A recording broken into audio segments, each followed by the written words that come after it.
Hello बच्चों, कैसे हैं आप लोग। आज मैं आपको क्लास 7th की इंग्लिश बुक का चैप्टर कंप्लीट करवाऊंगी। Chapter number 1, lesson number 1, thank you God.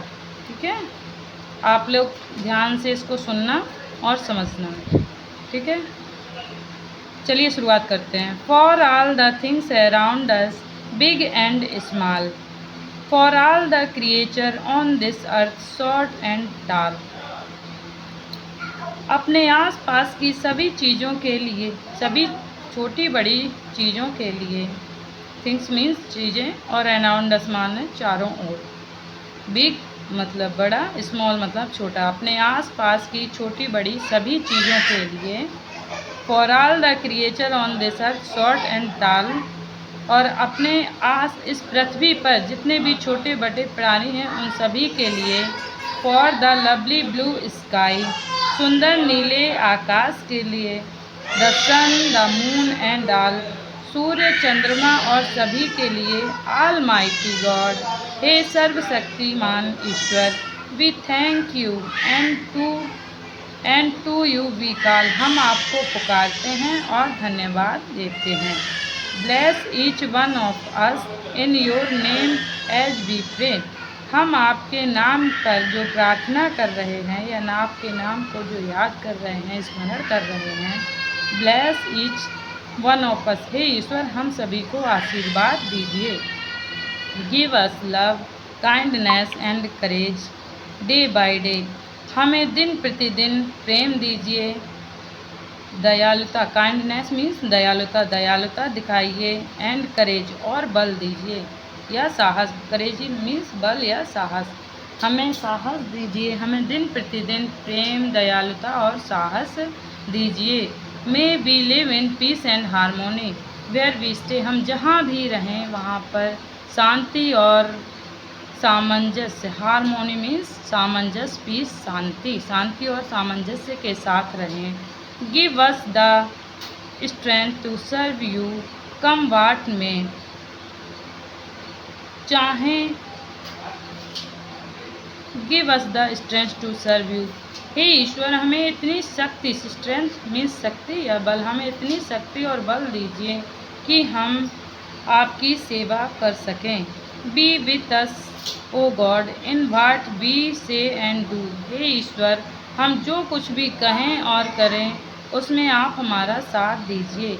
Accept this prayer O God we bow down to you, हे ईश्वर हमारी प्रार्थना को स्वीकार कीजिए, हम आपके सामने बो डाउन, सर झुकाते हैं। ठीक है, समझ में आया।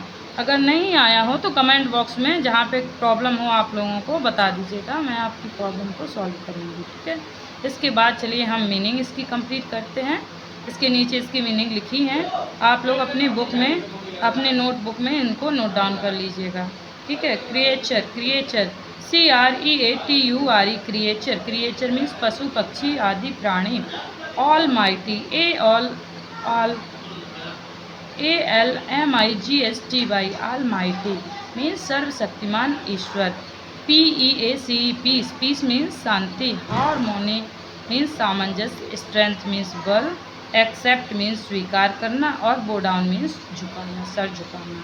ठीक है, इनको अपनी कॉपी में नोट कर लीजिएगा और इनको याद कीजिएगा। ठीक है, इसके बाद चलिए इस चैप्टर की अपन एक्सरसाइज को कंप्लीट करते हैं। ओके, ठीक है, क्वेश्चन आंसर को हम लोग, जब भी आप इस लेसन को लर्न करें तो अपनी नोटबुक को खोल के रखिएगा, अपनी बुक को भी सामने खोल के रखिएगा, जिससे कि आप अपनी किताब में इनको पढ़ सकें, मेरे साथ साथ इनको पढ़ सकें और समझ सकें। ठीक है, चलिए अब मैं आपके क्वेश्चन आंसर को कंप्लीट करवाती हूँ। पहला क्वेश्चन है, question number A, what are the things for which we should thank you। अगर आप लोगों को मेरा पढ़ाना अच्छा लगे, मेरा वीडियो अच्छा लगे तो लाइक कीजिएगा। ठीक है, और अधिक से अधिक बच्चों को बताइएगा, जिससे कि वो भी पढ़ सकें और मेरा चैनल सब्सक्राइब कीजिएगा। ठीक है, इसका आंसर हम लोग क्या लिखेंगे, इसका क्वेश्चन, पहले तो क्वेश्चन को समझते हैं क्या है क्वेश्चन। क्वेश्चन क्या कह रहा है, what are the things for which we should thank you. ऐसी किस किस चीज़ों के लिए या ऐसी कौन सी चीज़ें हैं जिनके लिए हमें ईश्वर को धन्यवाद कहना चाहिए। शुड मीन्स कहना चाहिए। तो चलिए लिखते हैं चैप्टर में क्या क्या दिया गया। चैप्टर में से अगर आंसर बनाएंगे बहुत बड़ा बनेगा, मैं आपके हिसाब से छोटा आंसर लिखने की कोशिश करूँगी। तो लिखिए, we should thank God for all things around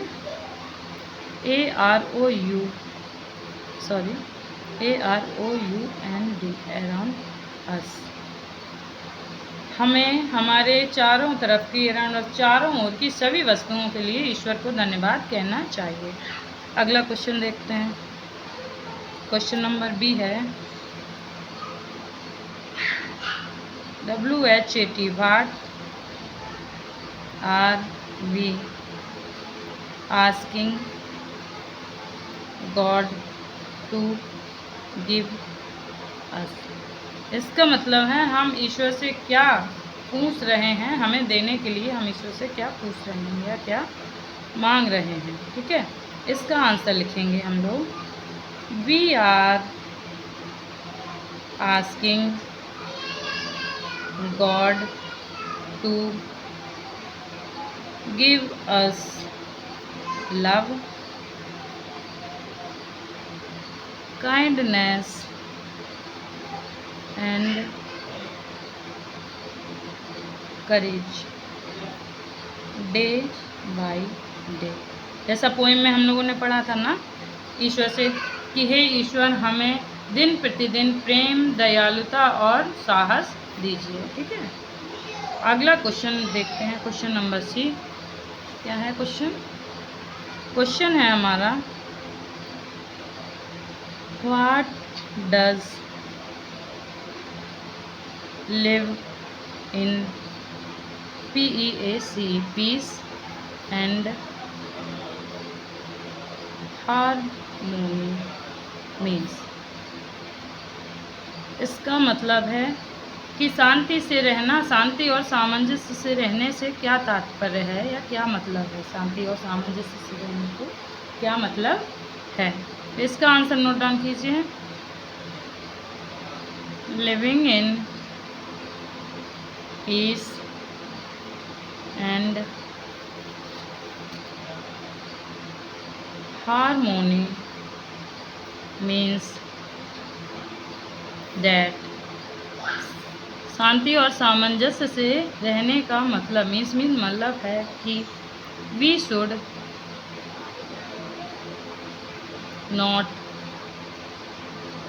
fight with other, कि हमें दूसरों से लड़ाई नहीं करनी चाहिए। जब हम दूसरों से लड़ाई नहीं करेंगे तो प्रेम से रहेंगे, शांति से रहेंगे और सामंजस्य के साथ ही रहेंगे। ठीक है, वैसे तो क्वेश्चन ये काफ़ी बड़ा लिखा जा सकता है, लेकिन बच्चों के हिसाब से, क्लास 7 के बच्चों के हिसाब से, आप लोगों के हिसाब से छोटा आंसर सही रहेगा, जिससे कि आप उसे याद कर सकें। अगला देखो, why does the poet want strength. Why does the poet want strength. ईश्वर शक्ति क्यों मांग रहा है। ईश्वर कवि है, पोएट POET, पोएट मीन्स कवि, कवि है वो, ईश्वर से शक्ति क्यों मांग रहा है। तो इसका लिखिएगा, द पोएट वांट्स। वीडियो अगर जल्दी हो तो पुश करके आप लिख सकते हो। ठीक है, order, ORDER, order to serve God in every situation. The poet wants strength. कवि है वो शक्ति मांग रहा है, साहस मांग रहा है, इन ऑर्डर टू सर्व, सेवा करने के लिए, सर्व गॉड, ईश्वर की सेवा करने के लिए, इन एवरी सिचुएशन, प्रत्येक परिस्थिति में ईश्वर की सेवा करने के लिए शक्ति मांग रहा है। ठीक है, अब अगला क्वेश्चन देखिए। अगला क्वेश्चन है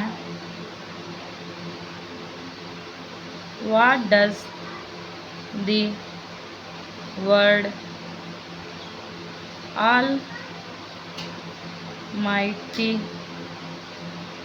मीन इन दी पोएम। जो कविता में एक शब्द आया है ऑलमाइटी, इस शब्द का क्या मतलब है? इस क्वेश्चन का यही मतलब है कि जो इस पोएम में ऑलमाइटी आया है इसका क्या मतलब है, क्या मीनिंग क्या है इस शब्द की। तो हम लोग इसका आंसर लिखेंगे। इट मीन्स, इसका मतलब है God who has the greatest power, ईश्वर जिसके पास सबसे ज़्यादा शक्ति है, ग्रेटेस्ट मतलब सबसे ज़्यादा शक्ति है, and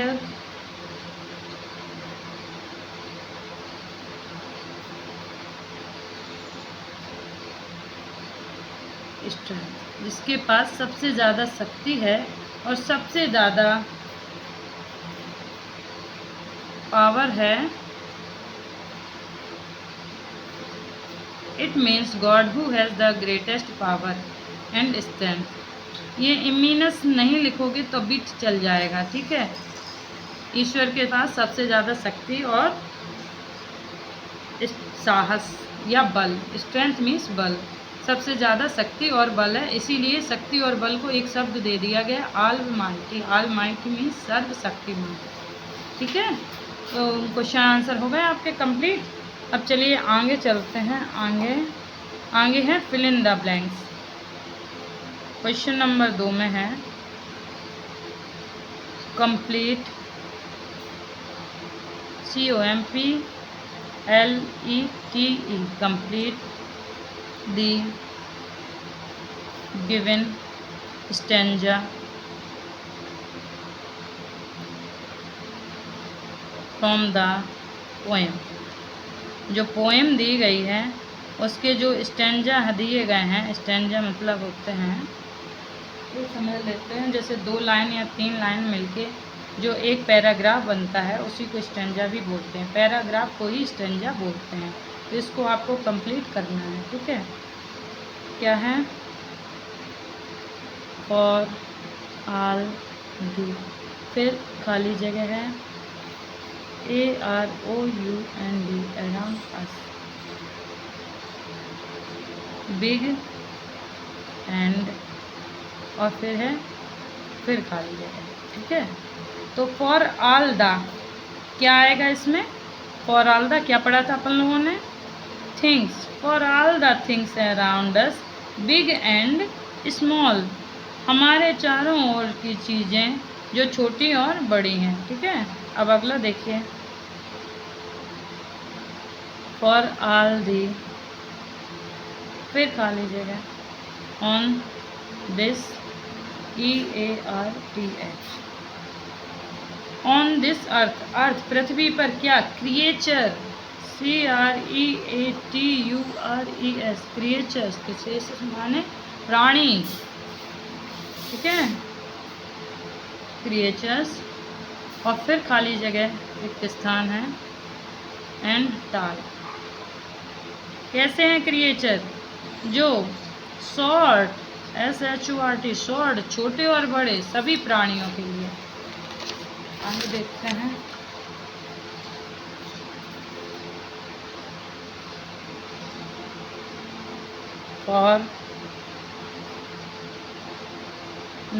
for the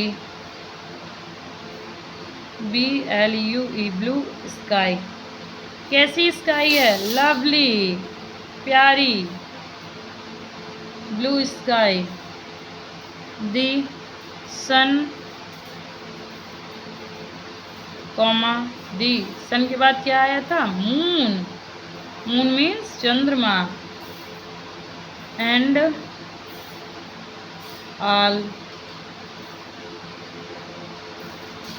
and all. ठीक है, इसके बाद अगली लाइन में क्या था, गॉड। गॉड के आगे क्या आया था, कौन सा शब्द आया था, कौन सा वर्ड आया था, ऑलमाइटी। ऑलमाइटी अभी बताया था ना, ऑलमाइटी मीन्स सर्वशक्तिमान। ये है एक्सक्लेमेटरी साइन यानी आश्चर्य, विस्मयादिबोधक वाला।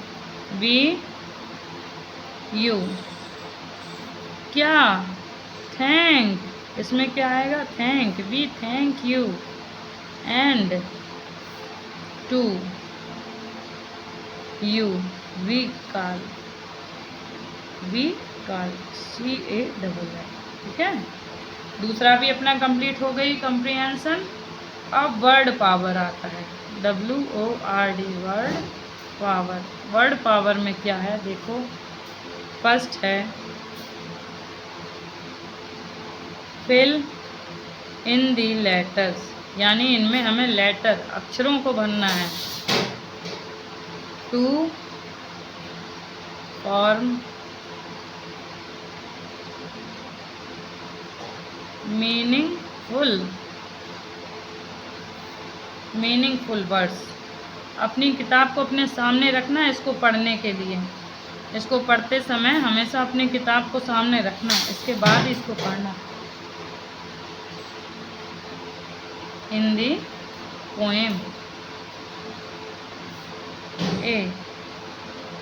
ए क्या है, H खाली जगह, RM खाली जगह, NY किसकी स्पेलिंग है, ये कौन सा शब्द आया था, अच्छा याद आया ना, हार्मनी, HARMONY, हार्मनी। दूसरा शब्द है बी में देखिए, के खाली जगह, ND खाली जगह, SS क्या आया था, काइंडनेस, बिल्कुल सही, KINDNESS, काइंडनेस। काइंडनेस माने दयालुता। हमारी कहा था ना ईश्वर से कि हमें प्रेम दिखाइए, प्रेम दीजिए, दयालुता दिखाइए। फिर अगला कौन सा आया, P खाली जगह, AE, हाँ बिल्कुल सही, पीस। पीस मीन्स शांति, PEAC, बिल्कुल सही, यानी पढ़ने में मन लग रहा। चलो अगला देखते हैं, CE खाली जगह, T खाली जगह, R खाली जगह। ठीक है, अब इसमें क्या आएगा सोचो, हाँ बिल्कुल सही, creature, CREATURE, creature, very good. अब F में क्या है, F में बताओ तो जाने, A खाली जगह, MI खाली जगह, फिर T, फिर खाली जगह। इसमें क्या आएगा बताओ, सोचो सोचो, very good, almighty, ALMIGHT, almighty. हो गया, ये लेसन कंप्लीट हो गया आप लोगों का। इसको अच्छे से लर्न करना, अच्छे से याद करना। अगर पसंद आया हो वीडियो तो लाइक करना, कमेंट करना और भी बच्चों को बताना, जिससे कि वो भी इसका लाभ उठा सकें। ओके, थैंक यू बेटा, बाय बाय।